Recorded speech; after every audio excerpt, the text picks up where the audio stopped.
Hello friends, നമുക്കെല്ലാവർക്കും തേങ്ങ വറുത്തരച്ച വറുത്തരപ്പ് കറി ഭയങ്കര ഇഷ്ടമാണ്. എന്നാൽ തേങ്ങ വറുക്കുന്ന ബുദ്ധിമുട്ട് കൊണ്ട് നമ്മളങ്ങ് മടിക്കും. എന്നാൽ തേങ്ങ വറുക്കാതെ തന്നെ വറുത്തരപ്പ് കറി അതേ ടേസ്റ്റിൽ തന്നെ നമുക്കൊന്ന് തയ്യാറാക്കി നോക്കിയാലോ. ഇതിനാവശ്യമായ തേങ്ങ ഞാനിവിടെ മിക്സിയുടെ ജാറിലോട്ട് ഇട്ടിട്ടുണ്ട്. അതിനകത്ത് നമുക്ക് കുറച്ച് ചുവന്നുള്ളിയും കൂടി ഇട്ട് കൊടുക്കാം. ഇനി നമുക്ക് പാത്രം ഒന്ന് അടുപ്പിൽ വെച്ചൊന്ന് ചൂടാക്കി എടുക്കാം.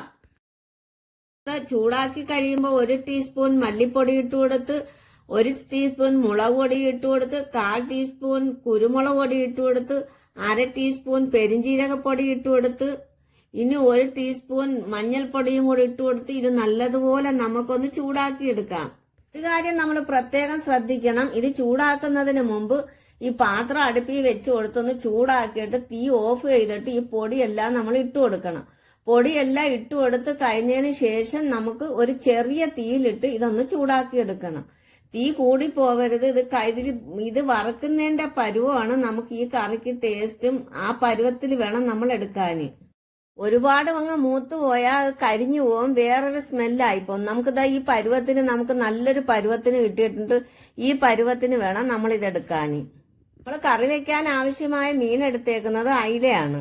കൊഞ്ചൊക്കെ ആണെങ്കിൽ നമുക്ക് ഇഞ്ചിയും വെളുത്തുള്ളിയൊക്കെ ഈ പാത്രം വെച്ചിട്ട് ഒന്ന് വെളിച്ചെണ്ണ ഒഴിച്ച് ഇഞ്ചിയും വെളുത്തുള്ളിയൊക്കെ ഒന്ന് ചതച്ചിട്ടിട്ട് ഈ പൊടിയിട്ട് നമ്മൾ ഇതുപോലെ ഒന്ന് മൂപ്പിച്ചെടുത്താൽ മതി.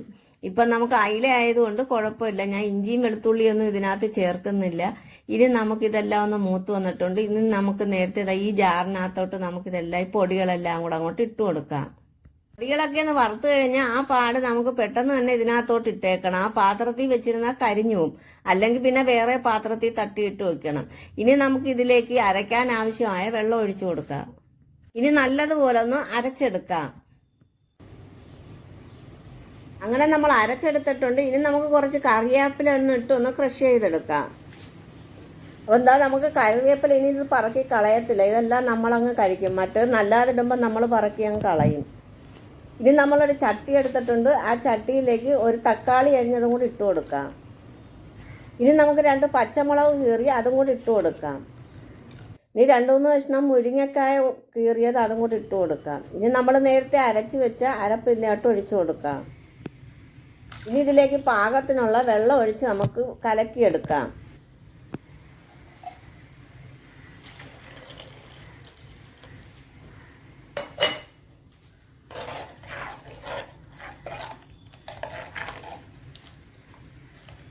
ഇനി ഇതിലേക്ക് നമുക്ക് ഒരു വടക്കം പുളി ഞാൻ എടുത്ത് കുതിർത്ത് വെച്ചിട്ടുണ്ട്, അതും കൂടി ഇതിലേക്ക് ഇട്ട് കൊടുക്കാം.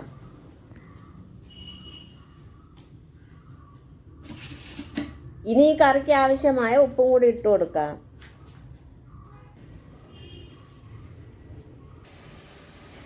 ഇനി ഇതൊന്ന് അടുപ്പിൽ വെച്ച് നമുക്ക് തിളയ്ക്കാറാകുമ്പോൾ മാത്രം മീൻ ഇട്ട് കൊടുക്കാം.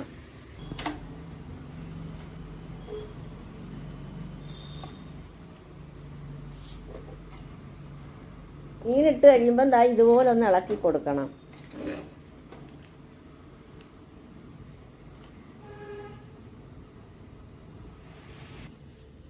ഇതിൽ നമുക്ക് ഉപ്പോ പുളിയോ ഒക്കെ കുറവുണ്ടെങ്കിൽ നമുക്ക് ദാ ഇത് തിള കാണുമ്പോൾ അറിയാൻ പറ്റും. ഒരുമാതിരി പതഞ്ഞ് തിളച്ച് മറിയുന്നുണ്ടെങ്കിൽ അത് ഉപ്പോ പുളിയോ കുറവെന്ന് നമുക്ക് മനസ്സിലാക്കാൻ പറ്റും. പുതിയ ആളുകൾക്കൊന്നും അത് അറിയാൻ ചാൻസ് ഇല്ല. വെച്ച് നല്ല തഴക്കമാകുമ്പോൾ നമുക്ക് തനിയെ അത് മനസ്സിലാവും.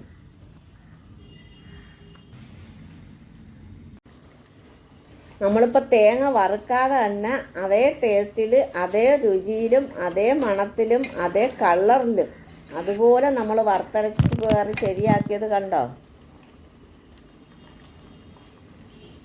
കറിയൊക്കെ ഒന്ന് വറ്റി തുടങ്ങിയിട്ടുണ്ട്. ഇനി നമുക്ക് ഉലുവാപ്പൊടിയും കൂടി ഇട്ട് കൊടുക്കാം. കറി വേവുന്നതിൻ്റെ പാകമാണ് ഈ എണ്ണയൊക്കെ തെളിഞ്ഞു വരുന്നത്. ഇതിലേക്ക് നമുക്കൊന്ന് കടു താളിച്ചൊഴിക്കാം. അതിനായിട്ട് നമ്മളൊരു പാത്രം അടുപ്പി വെച്ച് അതൊന്ന് ചൂടായി വന്നപ്പം വെളിച്ചെണ്ണ ഒഴിച്ചു കൊടുത്ത്, വെളിച്ചെണ്ണയൊന്ന് ചൂടായി വന്നപ്പം കടു ഇട്ട് കൊടുത്ത്, കടു പൊട്ടി തുടങ്ങിയപ്പം ചുവന്നുള്ളി ഇട്ട് കൊടുത്ത്, അതിലേക്കൊരു 3 വറ്റൽമുളക് ഇട്ട് കൊടുത്ത്, ഇനി നമുക്ക് കുറച്ച് മുരിങ്ങയിലയും കൂടി ഇട്ട് കൊടുത്തൊന്ന് താളിച്ച് നമുക്ക് ഇതിലേക്ക് ഒഴിച്ചു കൊടുക്കാം. അങ്ങനെ നമ്മൾ തേങ്ങ വറുക്കാതെ തന്നെ അതേ ടേസ്റ്റിൽ വറുത്തരപ്പ് കറി ഇവിടെ തയ്യാറായി. നിങ്ങൾക്ക് എല്ലാവർക്കും ഈ വീഡിയോ ഇഷ്ടമായെന്ന് വിചാരിക്കുന്നു. ഇഷ്ടമായെങ്കിൽ ഒരു ലൈക്കൊക്കെ ചെയ്തൊന്ന് സപ്പോർട്ട് ചെയ്തേക്കണേ. കൂടെ തന്നെ നിങ്ങളെ പ്രിയപ്പെട്ടവരിലേക്കും ഒന്ന് എത്തിച്ചു കൊടുക്കൂ, അവർക്കും ഉപകാരമാകട്ടെ. പിന്നെ ഇതുപോലുള്ള വീഡിയോകളുമായി ഇനിയും നമുക്ക് കാണാം.